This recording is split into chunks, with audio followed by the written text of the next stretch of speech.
To begin, I'd like to recount a conversation that took place as I was preparing my remarks for today. I was chatting with a friend of mine over the internet, a Tibetan friend who received a degree in philosophy from a Tibetan university, and now she's studying over at Hampshire College down the road. And I asked her if she was going to come to the symposium this weekend, and she said, "No, I don't really get American Madhyamaka." So her response was supposed to be a joke, but it still struck me. I mean, this idea of American Madhyamaka, what does that mean?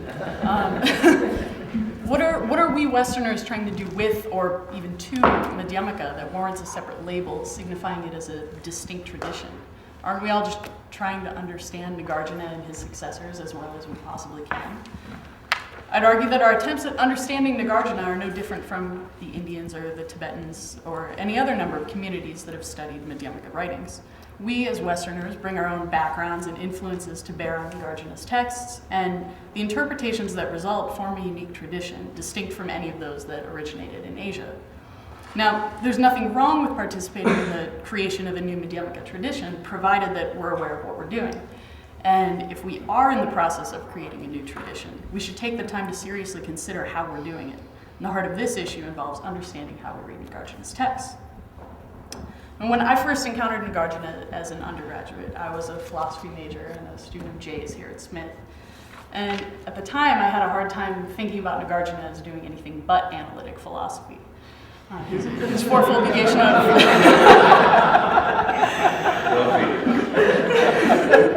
For example, his fourfold negation of arising from self, other, both, or neither only really made sense to me when rendered in logical notation.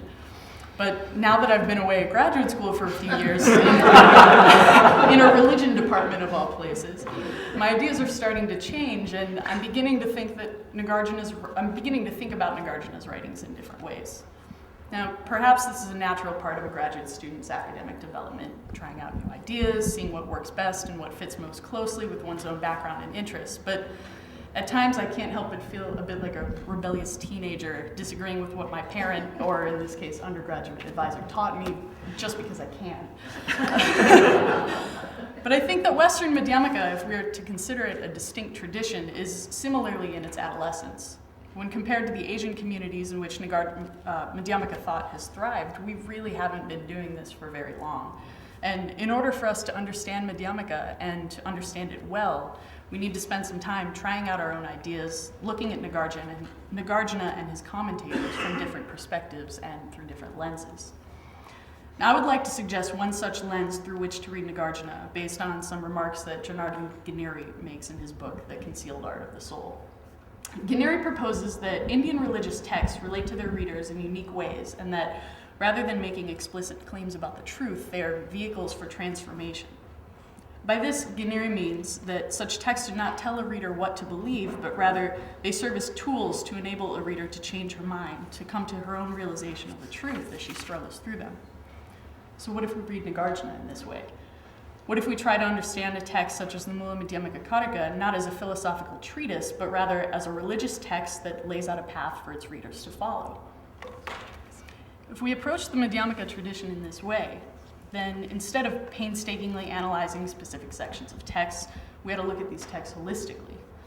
Instead of analyzing chapter 2 of the Mula Madhyamaka Kataka or poring over chapter 6 of the Madhyamaka-Avatara, we had to read these texts from start to finish, taking seriously the progression of ideas, beginning with the opening dedicatory verses, going all the way through to the end. And I don't think that we in the West do this enough. In order to take an approach like this with a text like the Mula Madhyamaka Kataka, we might ask, why did Nagarjuna write the text in the order that he did? There must be a reason that he begins with causes and conditions, motion, and the senses, and then concludes later with nirvana, dependent origination, and the elimination of views. Although these chapters are all interrelated, they clearly follow along a progression, beginning with basic concepts and ending with more complex but more important issues. Another way of applying this Ganerian or transformative lens to our reading of the Mula Madhyamaka Kataka is by asking, who does Nagarjuna want his readers to become? If we understand his text as a vehicle for transformation, in what ways does it seek to transform? I suspect that, contrary to the opinion of many Gelugpa-influenced analytic philosophers, Nagarjuna really is serious about not having a view. and he doesn't want any of us to have a view either. The reason that he uses so much philosophy and argumentation in his text, however, is because he does not want us to simply abandon all thought in favor of some type of quietism. We need to get rid of all views in order to become enlightened, but we need to get rid of all views in the right ways. Now, I should pause and acknowledge here another interpretive lens that's informing my analysis. My current research involves Gorampa Sonam Sengye, and my reading of Nagarjuna has undoubtedly been influenced by Gorampa's scholarship. That said, I think that Gorampa has gotten some important things right, or at least more right than others, and his methods might be useful in helping us understand Nagarjuna. So, what does it mean to get rid of views in the right ways? Gorampa articulates this idea in his Taoe Shenje when he explains, quote, "One refutes each of the conceived objects that grasps at extremes, and at the end, one makes the designation realizing the Madhyamaka view for the mere not finding of any of the extremes of proliferation, such as existence and non-existence." So by this, Gorampa means that the realization of the truth is the end result of a long process, which begins with logic and reasoning, refuting the views of existence, non-existence, both, and neither. But at the end of this process, a Madhyamaka realizes that there is no view to be found, and consequently, that there is no view to which he should adhere. Unfortunately, it will take more time than I have to explain Gorampa's views in greater detail. The important point, however, is that in this passage, Gorampa is simultaneously arguing against two views. First, he's arguing against the view that one must abandon all thought in its entirety, which is his characterization of the view of Huashan. Secondly, he's arguing against Tsongkhapa's view that concepts and logical reasoning extend all the way up to the level of ultimate truth. Gorampa's approach is, as much as I hate to say it, a type of middle way between these two views. He explains that one must utilize concepts and reasoning on the path to enlightenment, but that these concepts must eventually be abandoned. At a certain point, a practitioner's mind is sufficiently transformed, and she realizes that non-conceptual meditative practices are also necessary. In other words, we have to utilize concepts in order to eliminate concepts. I propose that Nagarjuna is doing something similar in the Mula Madhyamaka Karika. In the opening dedicatory verse, Nagarjuna writes that the Buddha taught that whatever is dependently arisen is free from conceptual construction. In other words, that which is dependently arisen, which is, as Nagarjuna later points out, everything, doesn't rely on concepts. So if we turn our attention to the last verse of the text, Nagarjuna says that the Buddha taught the true doctrine which leads to the relinquishing of all views. So based on these two verses, it seems clear that Nagarjuna is trying to tell us that the truth is non-conceptual and does not depend on a correct view. How then are we to make sense of all the other verses in between these two, which seem to do so much work? This is where the idea of transformation can help us. I don't have time to give a detailed account of the entire progression of chapters in the Mula Madhyamaka Karika, but I hope to illustrate my point by highlighting just a few sections of the text. If we consider, for example, chapters 3 and 4, in which Nagarjuna treats senses and the aggregates, respectively, we can see one such instance of a progression of thought. In chapter 3, Nagarjuna begins by explaining that the act of seeing and that which is not seen do not exist. Likewise, he continues, none of the other sense faculties or sense objects exist as well.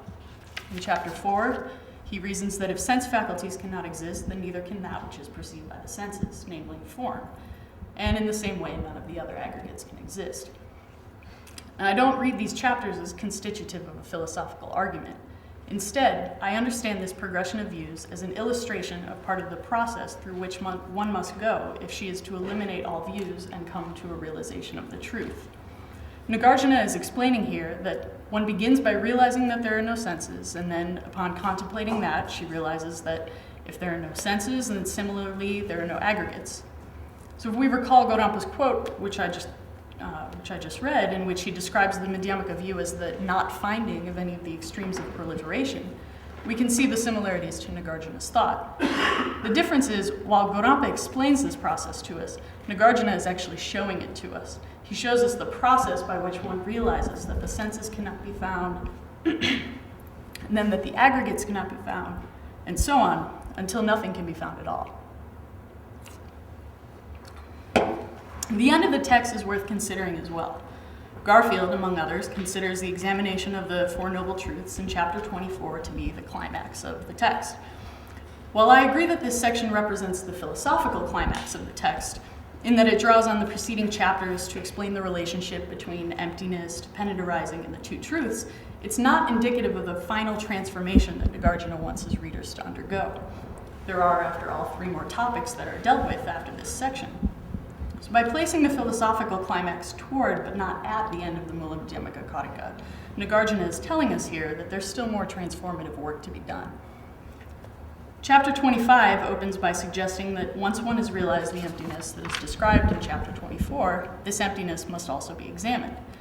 The first parts of the first 2 verses read, if all this is empty, then there is no arising or passing away. And then, if all this is non-empty, then there is no arising or passing away. Again, Nagarjuna is describing here the process through which a practitioner must go in order to realize the truth. Upon investigating emptiness, a practitioner will realize that it too cannot be found. The next few verses illustrate that upon realizing that emptiness cannot be found, one will come to realize that the same is true of nirvana. When one investigates it, one will not find its existence, non-existence, both, or neither. And based on this realization, a practitioner will realize Nagarjuna's famous claim that there is not the slightest difference between samsara and nirvana. Again, this is less a philosophical argument and more an illustration of the process by which a practitioner does not find any of the extremes of proliferation. Chapter 26 continues the description of a practitioner's process. Once one realizes that there is no difference between samsara and nirvana because of emptiness, she will come to realize the 12 links of interdependence. Based on this realization, she will realize what is described in the last 3 verses of this chapter. Basically, that the cultivation of meditation and wisdom will eliminate the ignorance that gives rise to action, which is the root of samsara. And, quote, through the cessation of this and that, meaning, once again, the not finding of any of the extremes of proliferation, one eliminates suffering. The last chapter of the text summarizes a number of wrong views and culminates with a description of the final transformation that must take place in the mind of the practitioner. These wrong views that Nagarjuna sets forth can either be seen as wrong views that were previously held by the practitioner and have since been eliminated, or perhaps as a list of possible doubts that still remain, along with the refutations based on the transformations that have occurred in the mind of the practitioner. The final verse of the text describes the end goal to which Nagarjuna has been pushing his readers, the relinquishing of all views. Now, these last 3 chapters show the conclusions at which a practitioner arrives after he has realized emptiness. These are not philosophical arguments, but rather descriptions or explanations of the transformations that occur upon fully realizing what is set forth in chapter 24. Once one realizes these points, and not just reads and intellectually comprehends them, but thoroughly, truly understands them, she realizes that there is no view that is correct when it comes to the truth. This is the end result to which the Mula Madhyamaka Karika is pointing. So if we see the Mula Madhyamaka Karika as a vehicle for transformation, and we read it in its entirety, then Nagarjuna's claim that he has no thesis makes sense. He has no thesis of his own that he needs to explain to his readers. He has no view, because it is we who must realize for ourselves what we are to think or not think. And the Mula Madhyamaka Karika is a tool that helps us to arrive at this realization. In one sense, this is how we can understand the Madhyamaka trick. Just as the answer to a riddle is ultimately more satisfying if one ponders it before arriving at the answer, Nagarjuna's Madhyamaka is only efficacious if a practitioner ponders the text and transforms his mind as he progresses through it, discovering the truth for himself. One must read, contemplate, and meditate on the ideas that Nagarjuna sets forth, transforming his own mind in the process. The end result involves using concepts to eliminate concepts, eventually abandoning all views in the right ways. Perhaps we can think of this method of reading Nagarjuna's Madhyamaka as something similar to looking through a kaleidoscope. What we see in the Mula Madhyamaka Karika ultimately depends upon the ways in which we hold it and the lenses through which we view it. By viewing Nagarjuna's writings as vehicles for transformation, we can see that as we progress through his texts, he is giving us different selections of lenses to apply. We approach a text initially with one set of lenses informed by ignorance, and as we read, contemplate, and meditate more, we learn to hold our ideas up to different lenses in different ways. In order to understand what we as Westerners are doing when we study Madhyamaka, we must first understand our own perspectives and angles that we bring to bear on Nagarjuna. When we're able to recognize our own relationships to his texts, to realize our karmic imprints that we bring to bear on our readings of him, we can begin to see that these relationships can be changed. And once we understand this, we're free to let Nagarjuna change us.